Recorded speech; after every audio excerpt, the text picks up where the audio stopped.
Hello, everybody. Today is the 19th of November. It's just me and Alan this morning. We're going to do our Friday investment talk. We invited Daniil and Yenisei and Veronica, but everybody seems to be busy. So we're trying to stick to around 9 o'clock on Moscow time, but we're a little bit late today. We'll just get going here and we'll see what happens. I think we're going to both talk about economics, the U.S. system, the U.S. market, and we got some good charts today. So let's get going. Alan, you want to start? Yeah, it's mostly US, but you know, there's impacts on all of us. I think. I think what is the main starting point for the story today is the Goldman Sachs came out last week, or even earlier this week, and basically raised guidance for next year to actually even higher than it was. They are suggesting that 5,100 on the S&P, so that's about 9% higher than now, 10% higher than now. And I thought that was quite interesting because there is this theme, and I know you're going to talk about it later, where everyone's talking, and it seems like it's a strange phenomenon and it's a scary phenomenon that everyone says the market is in a bull market, everything's going up. And you're like, wait, somebody's got to disagree with this. Somebody's got to come in and say, no. You should be worried about this or worried about that. So I thought, well, let's try and even that up, because as we're seeing today, there's a lot of sell signals on the market, and the market is kind of correcting, or it's possible to correct, even though everyone's saying the next few months is going to become bullish. So if we look on, we go kind of flick forward a little bit, and I don't have them in order, I'm afraid, but basically seasonality, which is the main driver of the money. There's this is a great graph. I think it's a seasonality from 1985 to 2019, and you can really see from that period in October, November, December, January, February, March, April, really where there is the seasonality kicks in. What is highlighted, I don't know if the viewers and even Chris can see this, the green line here is that it's usually very, very bullish for the NASDAQ. Now, it might not be this time, but that's certainly what it has been in the past. And as the commentator says, if seasonality is to hold, the tech should be the big squeezer from here. So this is maybe a good time for tech. But if we look at the other graph that I had on season, this is an even nicer one. So this is from December the 1st, from 1985 to 2019, December the 1st to the end of January, basically. And the market is generally a 3% rise in that period. So there's a lot of reasons why people are positive on seasonality, and it's kind of a bullish time.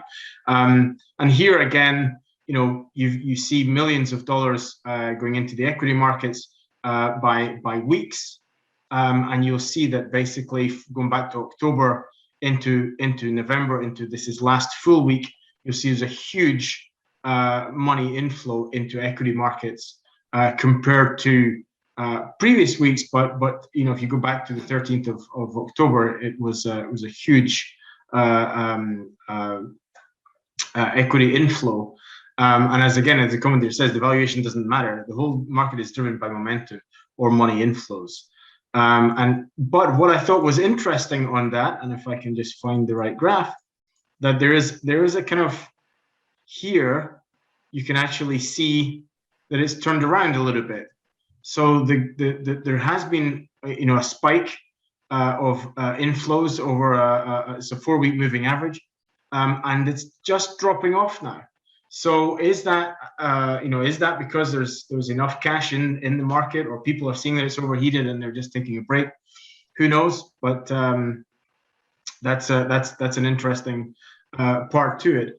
I think the other aspect of that, which has surprised a lot of people, even though this graph says no surprise, but it's in sarcasm, I think, is the dollar is basically extremely strong against the euro, and you know, that's a theme that a lot of people have been caught out by, because a lot of analysts over the last year were predicting a much stronger euro versus the dollar, we've gone through this right back from the U.S. election of Biden, I think, Chris, where we Actually, predicted. yeah, Alan, I'm going to show I have the FT paper. I'm going to show that from last November saying 2021 is going to be a bad year for the dollar. And we were quite skeptical about it at that time, but we said it's probably going to play out early in the year, not later. And that's exactly what happened.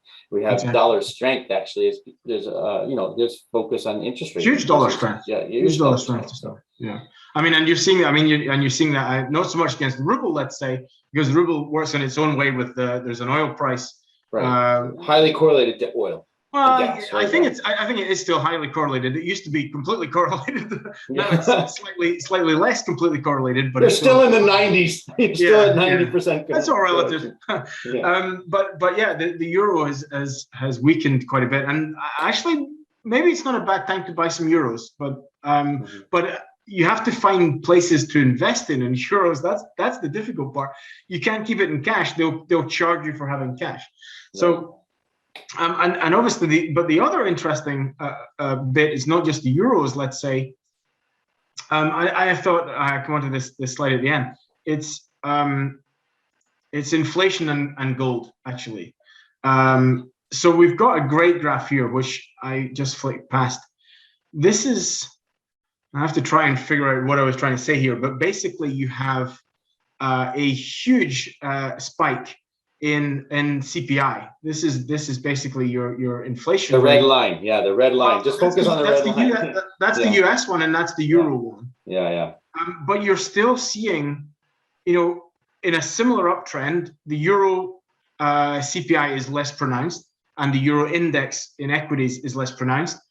But compared to the US dollar, US CPI and the S&P, but what's interesting and confusing a lot of people, and of course economists, it's the old adage that economists are the financial equivalent of weather forecasters. They will also always tell you what happened yesterday, but never tomorrow. And this is a perfect example. Nobody can explain this graph basically, because inflation should be almost negative for equities. That's what we've always been told, that you buy real assets, physical assets, gold. Those are the things that should do better in inflationary conditions, and it's not happening yet. And it might not. But that's kind of the thing. The other interesting thing to combine with that, if I can find the right graph, this is a great graph. This is when inflation is between is less than 10, so deflation basically. Then bonds and equities do okay, obviously, and bonds and equities do badly if the inflation is over 10%. We're still in this area here, the middle area, but that's still where you want to be in real estate, commodities, and gold. And we're not seeing that in gold. We're not really seeing that much in real estate, but we are seeing some commodities, and that's obviously, there's other issues coming in with the startup or the restart after COVID. There was a great graph, I don't have it today, but it's about agricultural commodities and how basically food prices are going to go up a lot next year. And that's going to cut. I mean, the last time we had food prices rising at that level, there was a lot of wars and conflicts and riots. So it might not be, pretty foreboding for 2022. But I think this is interesting because a lot of people are saying in 2021 or 2022, in these times, is gold still the store of value that it once was? I'm a bit of a traditionalist. I know you and maybe in Veronica as well, we've talked about crypto in quite a few times. I mean, would you rather have money in gold or in crypto? I mean, I would rather say gold, but it's interesting to know whether the money that would have gone into gold is going into crypto, or is there no correlation between that at all? No, I don't think there's any. I haven't seen any evidence. There's no papers out on any one way or the other. But I think what was really interesting is that you should start to see real assets rather, starting to come through. The last graph I've got, Chris, which is one of my favorites actually. It's a Bank of England one. So here you have the Bank of England. It's in German, but I'm pretty sure everyone can understand it. This is the base rate of the Bank of England. And you can see, it's close to zero. It's 0.1%. and they've kept it again this month at 0.1%. That's the inflation rate, and that's core inflation rate. And so your yield is negative 4% right now. Yeah, I mean, negative yields, we've had those since basically the COVID crisis. They started Exactly. Yeah. decreasing interest, negative real interest rates. I mean, right. only negative. Well, I think you could almost argue we've had it since 2008, but what's happening is, what the difference is that there's a real spike in inflation, right, which we did see here a little bit back in 2016-17, but it kind of tailed off, and it certainly didn't hit 4% or 3 and a bit 4%. So if this continues or stays in a high fashion, again we're back to the thing that we discussed lots of times, Chris, is how are interest rates going to rise or not? Well, they do. Look, I like this graph actually. So inflation rising from about 15.5, right? Yeah. To 17, right? And then they didn't actually raise interest rates until 2017. So it's like a 2-year delay. Now, I think that's the problem that we see in the United States. There's a lot of criticism. We're going to pick a Fed Reserve here while Biden's probably in the hospital in the next 2 days, but we'll have Kamala Harris announce who the new Fed Reserve is. But there's a lot of criticism about being behind the 8 ball, because they're just saying, okay, it's temporary. We've had the temporary talk since last March. I mean, and really, is it temporary when things go up straight up like that, and they think it's going to just taper off right away? The inflation rates go right back down.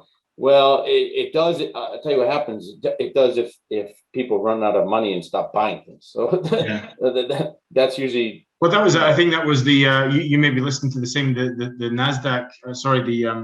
The Nasdaq commentator yesterday, who basically said transitory, but transitory could be 10 months, 1 year, 2 years. 2 years, exactly.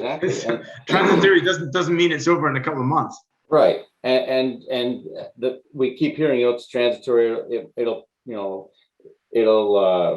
fade by next summer maybe, but next summer, I mean, like you said, by the time next summer, a lot of people are going to go through economic problems in the first half of the year with not being able to pay for food, or their budget's going to run really thin. So, and that'll put a crimp in the economy. I mean, I think that's what inflation does, is it pulls back on demand a lot. So it's not just so simple, I don't think, to say that it's going to taper and it's going to be easy.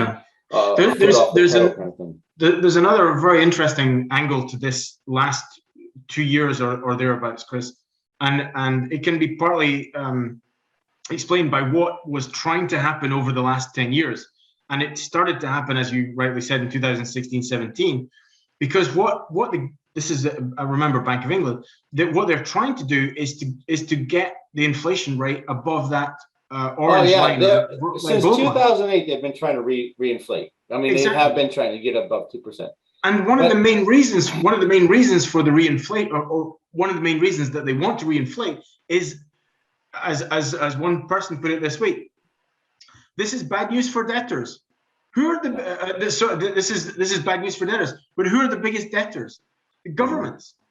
Mm-hmm. They're the ones that own. They're the ones that are buying all the bonds, basically. So what they're doing is they're decreasing the GDP equivalent and reducing their debt burden. It makes sense for them. It doesn't not necessarily good for the rest of us, but so I think they're not in any huge rush to raise interest rates, because they're quite happy to inflate away their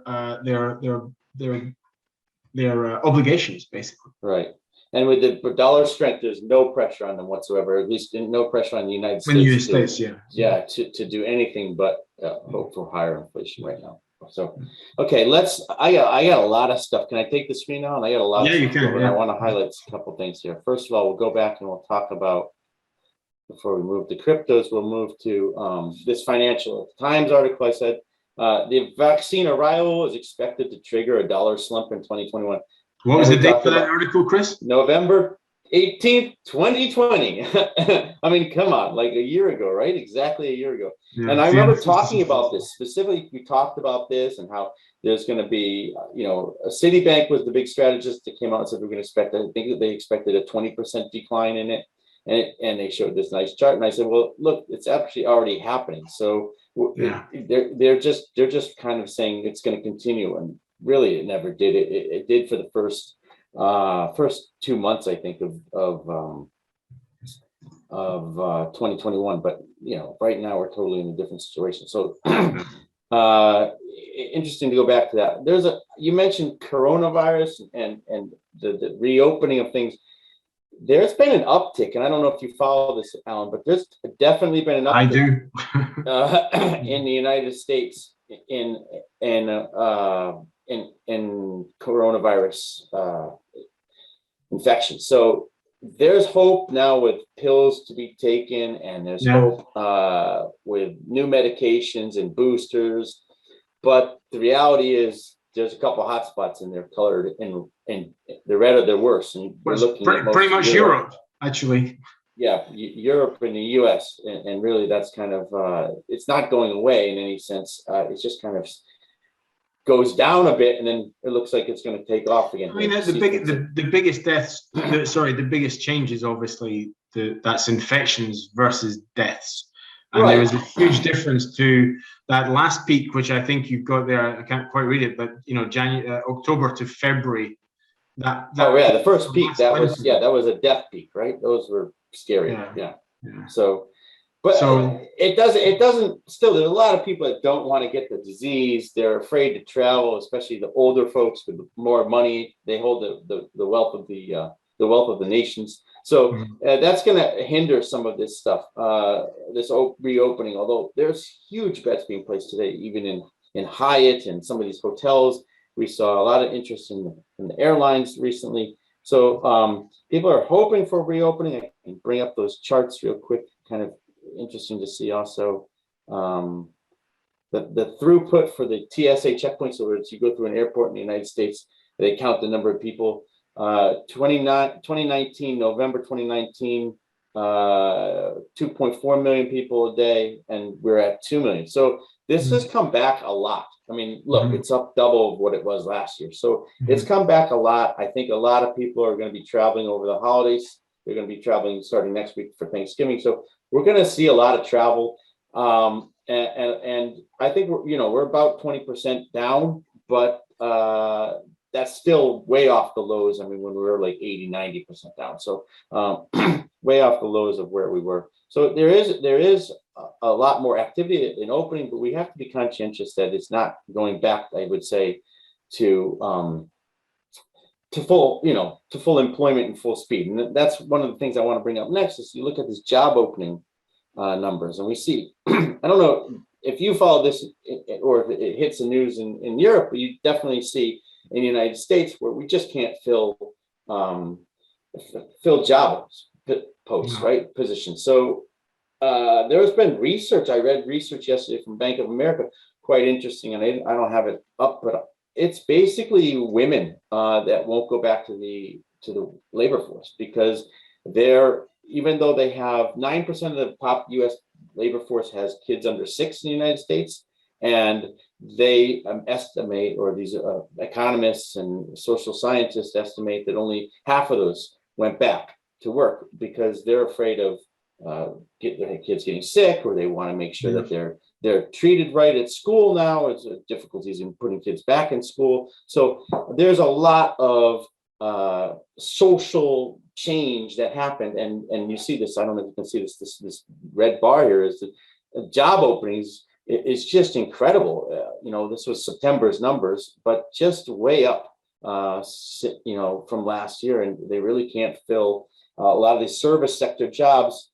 If you go to a bar, you go to a restaurant where women might work part-time, young mothers, there's nobody there. There's, is that partly, and I'm kind of partly speaking from personal situation, Chris, is that because they're worried about putting kids into school where they might get infected? They're worried about Yeah, I mean, I think a lot when you put childcare at home, and they would rather take care of them. I think a lot of these childcare places closed down actually. So this is pre-school, right? This is before school. So they're heavily regulated. They have to sanitize and they have to be careful. And they're like, no, I'm just gonna take your kid out into the park or whatever here, where you can. But there's no really indoor classrooms. Kids don't wear masks. So that's it. So well, I mean, you can't expect, and I know from personal experience, you can't expect a 3-year-old or a 4-year-old to wear a mask.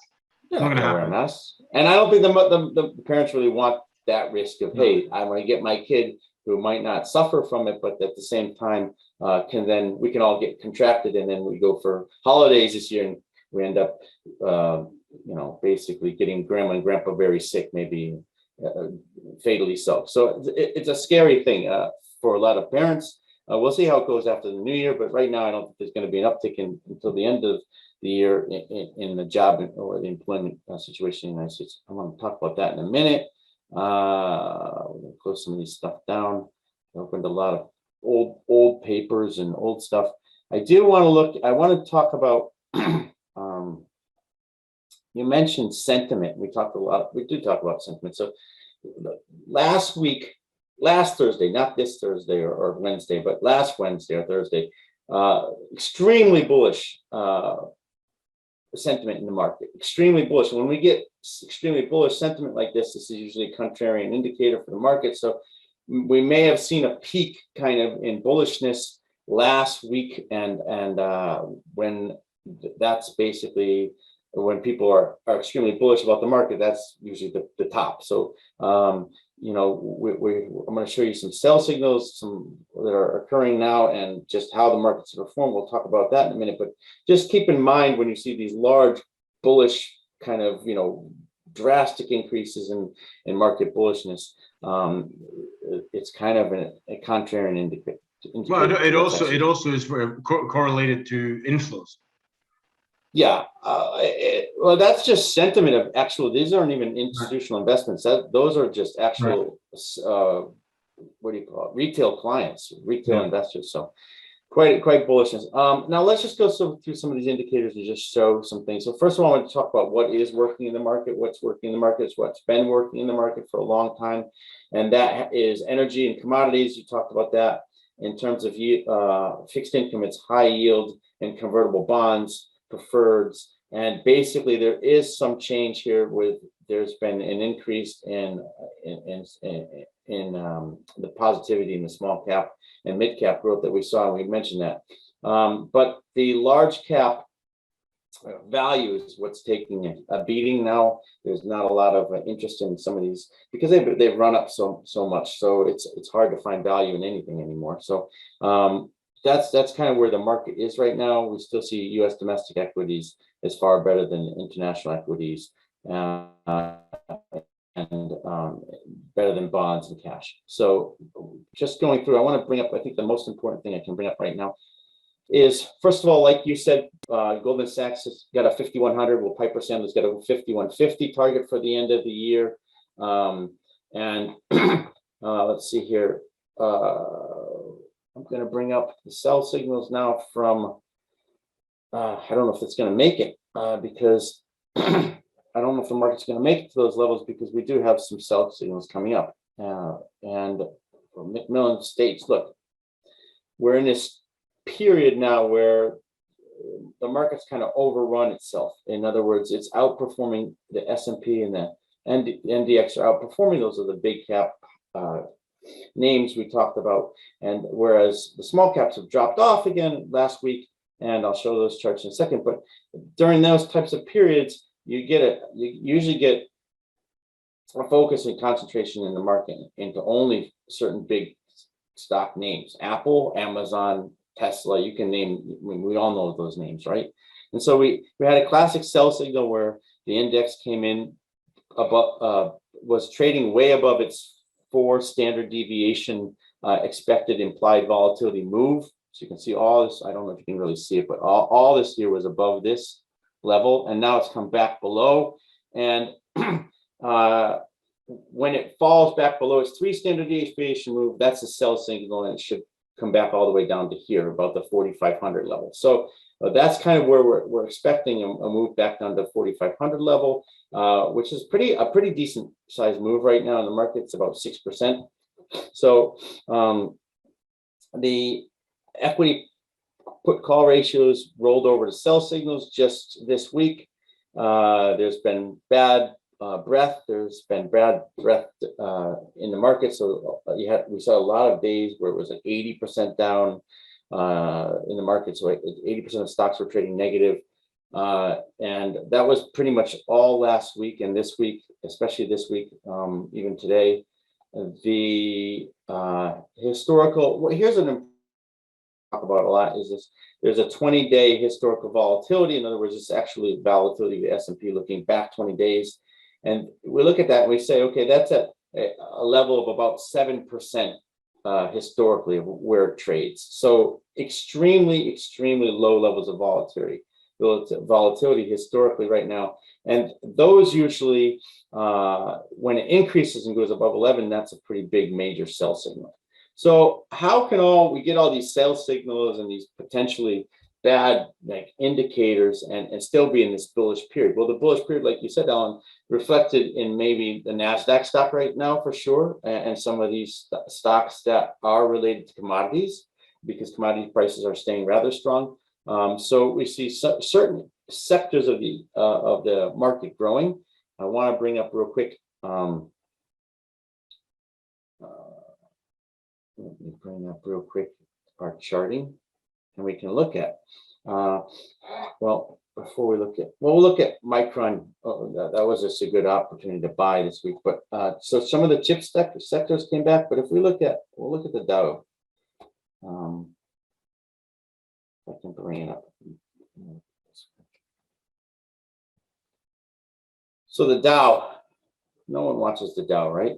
Well, the Dow had a pretty bad week this week. You can see that there. And if you look at the daily chart on the Dow, you can see for the last 2 weeks, it's not really done anything, and it's rolled over here. So the Dow itself is made up of large companies, important companies. Microsoft's in there, Coca-Cola, Johnson & Johnson, Boeing, and companies like this. But if you look at the Qs, you're going to see a totally different picture. It sold off, the first week of November, and now it's just the second week of November, but then it's back up to all-time highs, which is interesting because most of our holdings are in RPG. Right now, that's the best performing ETF according to our universe, and it's also made recently all-time highs Wednesday, Thursday, Friday. So it's doing rather well. It's holding up. That's just to say that the market is highly concentrated in names like, we know the names, right? Apple, look at Apple's move this week, huge for such a large company. Amazon was another one, really good move this week. Well, NVIDIA is a big holding on RPG, and it's obviously semiconductor as well. So. And NVIDIA with earnings did well. And then, like I showed you, Micron Technology based on that, huge today is up. That's huge. Yeah. So there's a lot of interest. Tech, semiconductors. I don't know if you hear the headlines, but it's quite humorous. I mean, talking with analysts and stuff, there's always a chuckle that, wait, which company next is gonna have an announcement, that they're gonna start making chips. So yesterday, Ford actually came out and said, we're gonna make our own chips now. I mean, like really, this companies like car companies are now making their own chips and teaming up with global foundries in the Middle East and doing and taking half of their factory and saying we're going to devote this just to our chips. The supply chain has caused such a problem for a lot of these U.S. car manufacturers and suppliers to different technologies that we use in everyday life, including any kind of appliances, that all of these companies are saying, look, we're going to get into the chip business ourselves. So, we had Ford say it yesterday, and we wonder who's going to say it next. Apple did come out. I think the big news in Apple was Apple came out and said we're going to have a self-driving car without a steering wheel in 2025. So it's like, okay, on that news, you have companies like Lucid Technologies. We talked a lot about that sold off pretty strong on that news in the last 2 days. It's back up today. But there's a lot of this scrambling for EV charging stations. We had Plug. We talked about just recently. It's breaking out here today.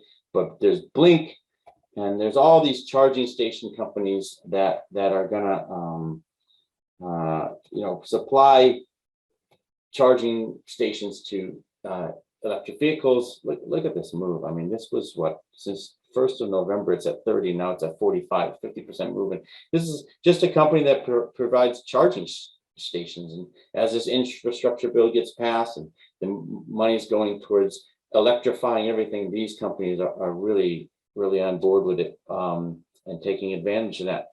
So we see a lot of that, but I'll go through the internal indicators also a little bit here. Don't have much time, but I just want to show that like the NIMO's rolled over. It's getting actually quite oversold here, but usually we see a double bottom before it'll take up again. So this is the first maybe leg down. Maybe next week or the week after we'll have a second leg down. NYSE's rolled over. So some bearish signs are here. Put call ratios are rolling up. That's the little red line here. I don't know if you can see it, but the little red line's rolling up. That's what Macmillan caught. And then just some of these other things. We usually look at the number of stocks above their 5 days and the 50-day moving averages, and the number of stocks above their 5-day moving averages, and the number of stocks of highs versus lows come down. We don't see really a big spike in VIX yet, so the selling is not substantial. It's just there on the underneath. And really, I think the thing to look at is IWM. We had that good breakout, and it's dissipated. Look, it's back to where it's back. If I just draw this little line here, it's pretty much back to that level. So do we get super excited about another big uptick? Maybe, but we got to see signs that the market's going to participate, and not just large cap stocks. So well, it doesn't go up in a straight line either. Right. So I think yeah. Sorry, go. Well, it hasn't really pulled back, and that's the kind of threatening part of it. Is it's just kind of topping a little bit with high sentiment. A couple other indicators like put call ratios and some of these other indicators showing, okay, this is maybe heading into some weakness here. We did have a good run from mid-October to mid-November, so taking some money off the table might be worth it right now. I do want to point out, I got this great chart. I want to show this. So I just got this in the mail yesterday. I'll hold it up here. But we just got this Stock Traders Almanac for 2022 yesterday. Like on page 11, I just read through the first part of it about the prognosis for next year. And the prognosis for next year, guys, is not good. I'll just tell you that right now. And I really shouldn't reproduce this. But if you look at a Democratic president midterm, which is this dark black line, and then the second year new Democratic president, which is this dotted blue line down here, and the first term midterm years, all first term midterm years, you see negative or barely flat market for the entire year. And so these are the things that, especially look in January, you see quite a big move down through the end of March, which is usually the bullish period of the year. So we could be setting up for a reverse pattern, is what I'm saying. Like usually you get this good years up, you get good months through March. Well, yeah, but not when you have a first term midterm election, which is what we have now, and a Democrats in the White House. So these are generally the weakest times of the market in the 4-year presidential cycle, and it's quite an important time to watch for weakness, which if it does show up early, it could show up as soon as December. And I think one of those charts that you showed does show that the first few weeks of December are quite weak. So we need to be careful. We need to be patient. We need to look for, buy signals when you see the put call ratios going, starting to nudge up from very, very low levels. That's not usually the time you want to be aggressively positioning yourself in the market. So that's what we're doing. We're taking money off the table a little bit, being more conservative, being more cautious, staying with what's working, and generally making sure we don't get caught here in this euphoric, as Alan said, everybody's bullish at this time of year, right? So it's hard to be. I was just going to say that we've come full circle, and it's exactly that it's just when everything is when everything's everyone too says good, it's a it one-way is too bet, good. it's not a Yeah. one-way bet. Yeah, it's not a one big bet anymore. So just be careful. We saw a big, we mentioned cryptos. We saw a big sell-off in Bitcoin. That was actually pretty predictable. I didn't publish about that, but there was some quick buying in some of the metaverse type stocks that are related to cryptos, and you could see there was huge quick buying 3 days ago, and sure enough, Bitcoin came down hard right after that. So they're rebounding a little bit, but actually, I'm with you. I'm kind of in your camp this time. I mean, if there's fluff in the market, it's around cryptos, right? Crypto stock is over 90% correlated with Tesla, the Bitcoin. So, I mean, they own each other. Elon Musk is constantly on there. So if these types of kind of euphoric, where trillion-dollar companies are also heavily tied to cryptos, and if there's anything to come out, any bubble to be popped, it's likely in these. So I would be a holder of gold actually, rather than Bitcoin long term for sure, and use Bitcoin and use some of these other things as trading opportunities. But definitely, I don't think Bitcoin is here to replace in any way, shape, or form right away. Some of these more traditional hedging mechanisms, right? So, did you see that Van Eck came out with their ETF, crypto-related ETF, and they got batted down because it was supposed to track actually cryptocurrency or Bitcoin directly, and they said no, it has to be futures. There has to be something on a regulated market. We can't have it track that. So there's still a lot of pushback from governments about cryptocurrencies, especially Bitcoin. It makes the headlines. So I'm not sure, it's an all-in yet bet here. But if this did come back to levels of, that are tradable, that might be something we highlight. So I think that's all I have today. There's a lot of stuff I think we went through. It's good to see you, Alan. We'll see you next week then when we can get Veronica back, and it'll be the day after Thanksgiving, so it'll be dead here. But literally there won't be any activity. But we'll do a Friday investment talk, and we'll talk about how things going towards the end of the end of November.